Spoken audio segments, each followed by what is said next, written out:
হয়তোবা প্রথম শুনেছেন যে নামজারি বা ইংলিশে বলা হয় মিউটেশন।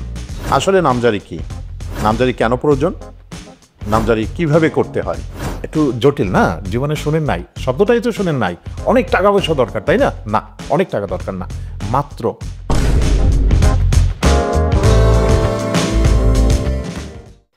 আসসালামু আলাইকুম।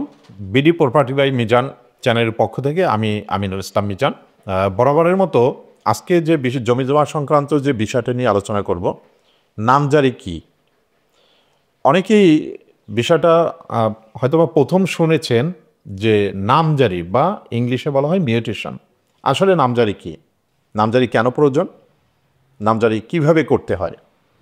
আসলে এই মিউটেশন শব্দটা অনেক শুনেছি, আবার নামজারি শব্দটা অনেক শুনেছি। অনেকে মনে করতে পারেন যে মিউটেশন এবং নামজারি মনে হয় ভিন্ন ভিন্ন কিছু। না, বাংলায় মিউটেশন নামজারি বলা হয়, ইংরেজিতে মিউটেশন বলা হয়। নামজারি বা মিউটেশন হচ্ছে আপনি উত্তরাধিকার সূত্রে বা ক্রয় সূত্রে একটি সম্পত্তির মালিকানা লাভ করার পরে পূর্বের মালিকের নামের পরিবর্তে সম্পূর্ণ বা আংশিক সম্পত্তির তার নামের পরিবর্তে আপনার নাম অন্তর্ভুক্তকরণ করাকেই নামজারি বলা হয়। নামজারি কেন প্রয়োজন?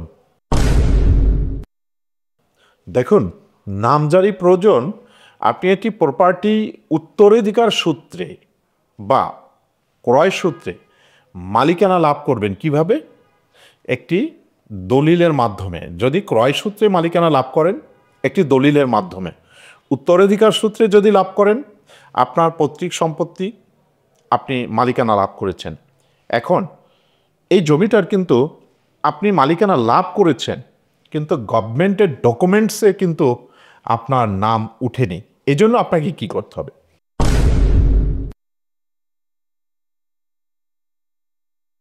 যদি ক্রয়সূত্রে আপনি জমিটির সম্পূর্ণ বা আংশিক জমির মালিকানা হয়ে থাকেন, প্রথমেই আপনি আপনার যতটুকু জমি ক্রয় করেছেন এইটুকু জমি আপনার নামে আপনি নামজারি বা মিউটেশন করে নেবেন। এইটা করার কারণে আপনার সরকারি যে ভলিউম বলি আমরা, সেখানে পূর্বের মালিকের নামের পরিবর্তে সম্পূর্ণ বা আংশিক সম্পত্তির আপনার নাম অন্তর্ভুক্ত হবে। যে কারণে পূর্বের মালিক চাইলেও এই জমিটার বিক্রি করতে পারবে না, যদি সে কোনো অসৎ উদ্দেশ্য থাকে যে প্রপার্টিটি আপনার কাছে হস্তান্তর করেছেন দলিলের মাধ্যমে, আবার কিছুদিন বা কয়েকদিন পরে অন্যের কাছে হস্তান্তর করতে চাচ্ছেন। এরকমের ঘটনা কিন্তু অহরহ ঘটে থাকে। সেক্ষেত্রে যখনই জমিটি আপনার নামে ক্রয়ের পরে আপনি মিউটেশন করবেন, তখন এইখানে আপনার নামে উঠে যাবে এবং ওনার কাছ থেকে যতটুকু ক্রয় করেছেন ততটুকু কর্তন হয়ে আপনার নামে নতুন একটি খতিয়ান ওপেন হবে।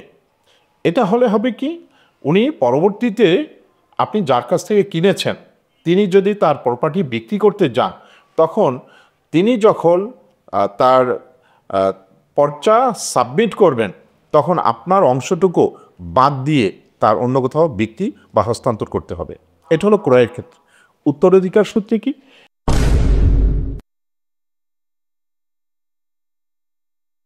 আপনার পৈতৃক সূত্রে বা উত্তরাধিকার সূত্রে যখন আপনি এটি প্রপার্টির মালিকানা লাভ করবেন, হোক প্লট, জমি বা ফ্ল্যাট, যাই হোক না কেন, এটি কিন্তু পূর্বের মালিকের নামে রয়ে গেল, আপনার বাবার নামে বা আপনার দাদার নামে বা আপনার মায়ের নামে। তো যখন আপনি খাজনা প্রদান করতে যাবেন বা এই জমিটি আপনি বিক্রি করতে যাবেন বা একটি লোনের প্রয়োজন হবে, তখন কিন্তু আপনি পারবেন না। উত্তরাধিকার সূত্রে আপনি জমির মালিক আছেন, এটা আপনার রাইট, কিন্তু আপনার নামে কিন্তু মিউটেশন হয়নি। যে কারণে আপনার ডিউটি হচ্ছে আপনি জমিটি আপনার নামে বা ফ্ল্যাটটি আপনার নামে আপনি মিউটেশন করে নেবেন। সেটা আপনি একা হতে পারে, আপনার একাধিক ভাইগণ হলেও তাদেরও হতে পারে। যারা যারা উত্তরাধিকার রয়েছেন সকলের নামে পূর্বের মালিক যিনি আপনার পূর্বপুরুষ রয়েছেন, বাবা হতে পারে, মা হতে পারে, যিনিই থাক, পিতৃকুল বা মাতৃকুল যেখানেই হোক, তার অবর্তমানে তখন আপনারা যারা ওয়ারিশ রয়েছেন আপনার নাম অন্তর্ভুক্ত হয়ে যাবে এবং আপনারা এখানে খাজনা দিতে পারবেন। এতে কি হলো? আপনার দখলে থাকা সম্পত্তিটি আপনি নিশ্চিন্তে আপনি চাইলে বিক্রি করতে পারবেন, আপনি লোন নিতে পারবেন, আপনি কারো নিকট হস্তান্তর করতে পারবেন। এটাই হচ্ছে নামজারির সুবিধা। নামজারিটা কিন্তু বাধ্যতামূলক। আপনি একটা প্রপার্টি ক্রয়ের পরে বা উত্তরাধিকার সূত্রে পাওয়ার পরে এই নামজারি কিন্তু আপনাকে করতেই হবে। এটা কিন্তু বাধ্যতামূলক। না হলে কিন্তু আপনার নাম অন্তর্ভুক্ত হবে না। আপনি দলিল সূত্রে পেতে পারেন, আপনি ওয়ারিশ সূত্রে পাবেন, কিন্তু এটা কিন্তু চূড়ান্ত না। যে কারণে আপনার নিজের সেভের জন্য এখানে হতে পারে কেউ আপনার সাথে প্রতারণাও করতে পারে, আপনাকে বাদ দিয়ে তার নাম অন্তর্ভুক্ত করে। এটা জানার কথা না অফিস, যে আপনারা কে কে আছেন, ওয়ারিশ কে আছেন, এটা জানার কথা না। আপনার অংশসহও কিন্তু বিক্রি করে দেয়া যেতে পারে। সো আপনার ডিউটি হচ্ছে আপনার নামটাকে অন্তর্ভুক্ত করা, তাতে আপনিও প্রতারণার হাত থেকে বাঁচলেন এবং যারা প্রতারক তারাও প্রতারণার আশ্রয় গ্রহণ করা থেকে বিরত থাকতে পারবে। জেনে নেওয়া যাক আসলে নামজারি কিভাবে করবে। একটু জটিল না? জীবনে শোনেন নাই, শব্দটাই তো শোনেন নাই। অনেক টাকা পয়সা দরকার, তাই না? না, অনেক টাকা দরকার না, মাত্র 1170 টাকা দরকার। ইনফরমেশনটা নতুন জেনেছেন, কিন্তু আপনি যখন কারো কাছে যাবেন আপনার কাছে লক্ষ টাকাও কিন্তু চাইতে পারে। সো আপনাকে সচেতন হতে হবে। মাত্র 1170 টাকা প্রয়োজন, সরকারি ফি। আচ্ছা, নামজারি কিভাবে করবেন? আপনি যখন একটি ক্রয় সূত্রে জমির মালিকানা বা ফ্ল্যাটের মালিকানা লাভ করেছেন, আপনাকে নামজারি করতে হলে ফার্স্ট আপনি কোথায় যাবেন? আপনি ভূমি যে সহকারী কর্মকর্তা থাকেন, ইউনিয়ন ভূমি সহকারী কর্মকর্তা, যাকে আমরা তহসিলদার অথবা সহকারী তহসিলদার বলে থাকি, আপনি তার কাছে সরাসরি যেতে পারেন, অথবা আপনি এসিল্যান্ড অফিসে যেতে পারেন। এসিল্যান্ড অফিসে একজন কানুনগো থাকেন, একজন সার্ভেয়ার থাকেন, ওনাদের কাছে যেতে পারেন, একটা ওয়ে। এখন আপনি চাইলে নিজে নিজেও করতে পারেন। আসলে আমি যাদের নাম বলেছি তারা কিন্তু আপনাকে করে দিবে না, এটা আবেদনটা করে দিবে না। আপনাকে করতে হবে বাহিরের লোকজনের কাছ থেকে। এটি কম্পিউটারের দোকানে যাবেন, কম্পিউটারের দোকানে গেলে আপনার কী কী দরকার হবে ওনারা আপনাকে একটা গাইডলাইন দিতে পারবে যে আপনি এইভাবে মেডিটেশন করবেন। তো ফার্স্ট আপনাকে কী করতে হবে? আপনাকে আবেদন করতে হবে। তাহলে আবেদন করতে গেলে কি কি প্রয়োজন?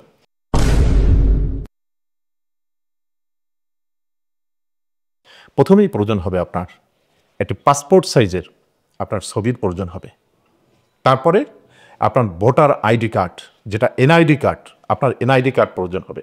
তারপরে যদি ক্রয় সূত্রে প্রপার্টির মালিকানা হয়ে থাকেন, ওই দলিলের একটি সার্টিফাইড কপি বা নকল কপি, এটার ফটোকপি।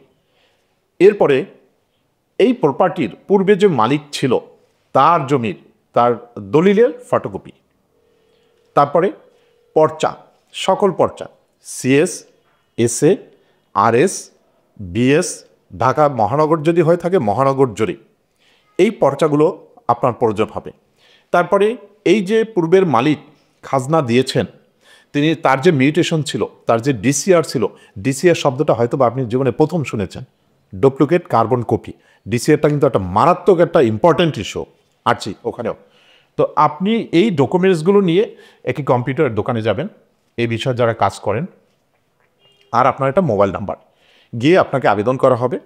আবেদন করার পরে আপনার একটা ওটিপি আসবে, আপনার মোবাইলে একটা ওটিপি আসবে।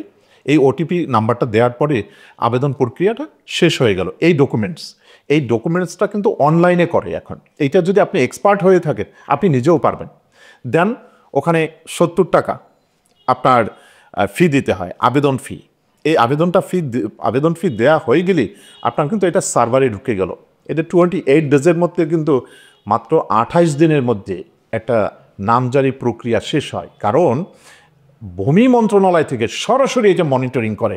আপনার জানা আছে কি না আজকে জেনে না, সরাসরি ভূমি মন্ত্রণালয় থেকে মনিটরিং করেন এবং আপনার নাম্বারে ফোন আসবে ভূমি মন্ত্রণালয় থেকে। সো আপনি অনলাইনে আবেদন করলেন, আবেদন করার পরে আপনি যে ডকুমেন্টসগুলো স্ক্যানিং করে ইনপুট দেওয়া হলো তাদের সার্ভারে, সরকারি সার্ভারে, এর একটি হার্ড কপি আপনাকে জমা দিতে হবে। কোথায়? এসিল্যান্ড অফিসে জমা দিতে হবে। এসিল্যান্ড অফিসের রিসিপশনে জমা দিবেন।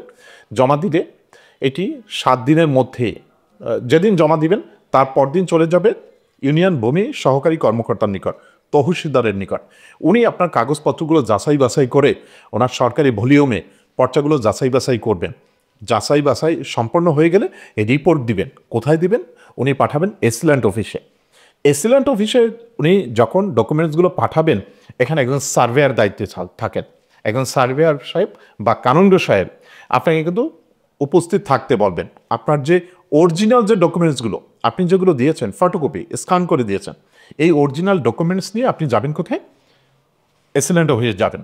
এসিল্যান্ড অফিসে গেলে আপনার যে দলিল, যেটা বলেছিলাম, যে দলিল সূত্রে আপনি মালিকানা লাভ করেছেন, তারপর হচ্ছে কি পূর্বের দলিল, আপনি যার কাছ থেকে কিনেছেন ওই দলিলের একটা ফটোকপি। তবে আপনি একটা কাজ করে নেবেন, ওই দলিলের একটা নকল তুলে রাখবেন।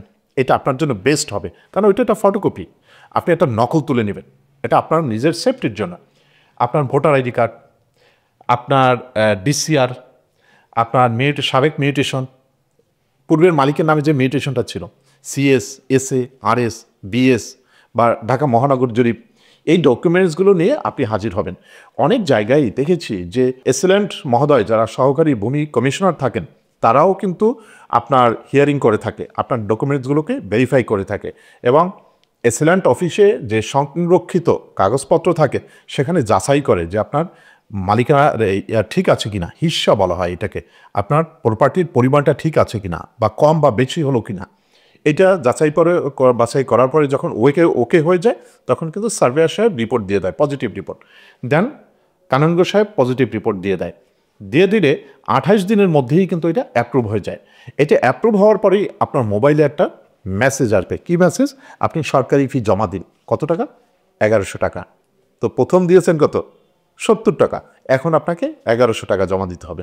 এই 1100 টাকা জমা দিলেই আপনি অনলাইন থেকে আপনার মিউটেশনের কপি, আপনার ডিসিআর কপি ডাউনলোড করতে পারবেন। ডাউনলোড করার আপনার কাজ শেষ। আরেকটি প্রক্রিয়া, আপনি চাইলে এসিল্যান্ড অফিস থেকেও কিন্তু এই ডকুমেন্টসগুলো নিতে পারবেন। আপনার নতুন একটা খতিয়ান নাম্বার হবে, নতুন খতিয়ান নাম্বার, আপনার নাম অন্তর্ভুক্ত হয়ে। এরপরে এই প্রক্রিয়াটা যখন সম্পন্ন হবে, আবারও বলছি, ডিসিআর, ডুপ্লিকেট কার্বন কপি, এইটা কি জানেন? এইটা হলো যে আপনি সরকারকে 1100 টাকা জমা দিয়েছেন, সেটার মানি রিসিট। Be careful. আবার বলছি, এরা কিন্তু গভর্নমেন্ট মানি রিসিট। একটা যে সরকারি মানি রিসিট আমরা পাই না বিভিন্ন সময়, আমরা সরকারের একটা টাকা জমা দিলে একটা মানি রিসিট দেয়, এটা হলো সরকারি মানি রিসিট। অর্থাৎ আপনার মিউটেশন প্রক্রিয়াটা সম্পন্ন হয়েছে, সরকার আপনার কাছ থেকে রাজস্ব পেয়েছে কিনা, এটা কিন্তু একটা ইম্পর্টেন্ট জিনিস, এটা সংরক্ষণ করে রাখবেন। তো আপনাকে ডিসিআর দিবে, এবং দিবে কি, এটা অনলাইনে আপনি প্রিন্ট করে নিতে পারবেন। আপনার আবার চাইলে এসিল্যান্ড অফিস থেকেও সংরক্ষণ করে নিতে পারবেন। এখন আপনি এসিল্যান্ড অফিস থেকে না নিলেও কিন্তু সমস্যা নাই, আপনি ডাউনলোড করে নিলেই হবে। তারপরও এসিল্যান্ড অফিসে গেলে একটা দায়িত্ব আছে আপনার, সেটা হলো কি, অনেক সময় ভুলবশত, অনেক সময়, আবারও বলছি, অনেক সময় ভুলবশত, যেহেতু অনেক কাজের প্রেশার, আপনি দেখবেন এসিল্যান্ড অফিসে একজন রাজস্ব কর্মকর্তা যিনি থাকেন, ক্যাশিয়ার বলি আমরা বা নাজির বলি, ওনার রুমে উনি কিন্তু এইটা সরকারি যে ভলিউম থাকে ওখানে আপনার এইটা কর্তন করে, পূর্বের নামের পরিবর্তে আপনার নাম কর্তন করে। তাহলে কয়টা জায়গায় নাম আপনার উঠলো? একটা হচ্ছে ইউনিয়ন সহকারী ভূমি কর্মকর্তা বা তহসিলদার, সেইখানে ভলিউমে উঠলো, আর উঠলো কোথায়? আপনার এসিল্যান্ড অফিস। তাহলে দুইটা জায়গায় আপনার ইনফরমেশন ইনপুট হলো, অর্থাৎ পূর্বের মালিকের নামের পরিবর্তে সম্পূর্ণ বা আংশিক আপনি যতটুকু ক্রয় করেছেন ততটুকুর মালিক আপনার নামে সরকারি ভলিউমে আপনার নাম অন্তর্ভুক্ত হলো। গেল আপনার এটা ক্রয় সূত্রের ক্ষেত্রে। এখন আপনি উত্তরাধিকার সূত্রে এখন কি করবেন?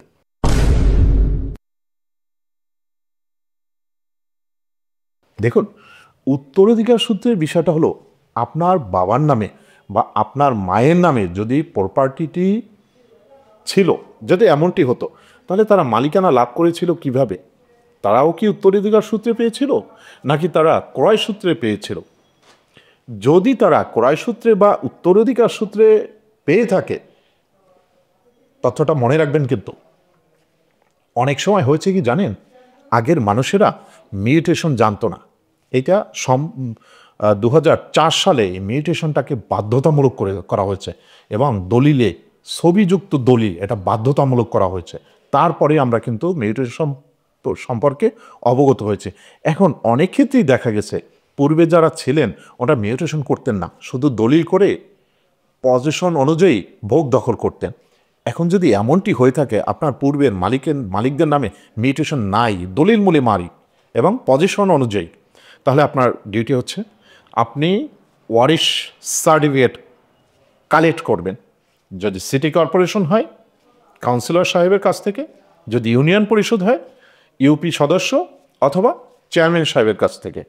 আপনি ওয়ারিশ সনদ নিয়েছেন, আপনি আপনার উত্তরাধিকার এই যে ডকুমেন্টস নিয়ে এবং আপনার যে অন্য অন্য কাগজপত্র নিয়ে আপনি এসিডেন্ট অফিসে যাবেন, এবং এইটা অবশ্যই 3 মাসের মধ্যে হতে হবে। আপনি যে একটা ওয়ারিশ সনদ দিবেন এটা সাধারণত 3 মাস কাউন্ট করা হয়, এর বেশি হলে সাধারণত এসিডেন্ট অফিস গ্রহণ করতে চায় না।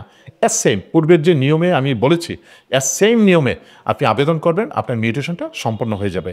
এতে হবে কি, পূর্বের মালিকের পরিবর্তে এখন আপনার নামটা অন্তর্ভুক্ত হয়ে গেল, আপনি আপনার সম্পত্তির মালিকানা লাভ করলেন আইনগতভাবে। তো শেষ করলাম মিউটেশন কি, মিউটেশন কেন, মিউটেশন কিভাবে করলেন জেনে গেলেন, তাই না?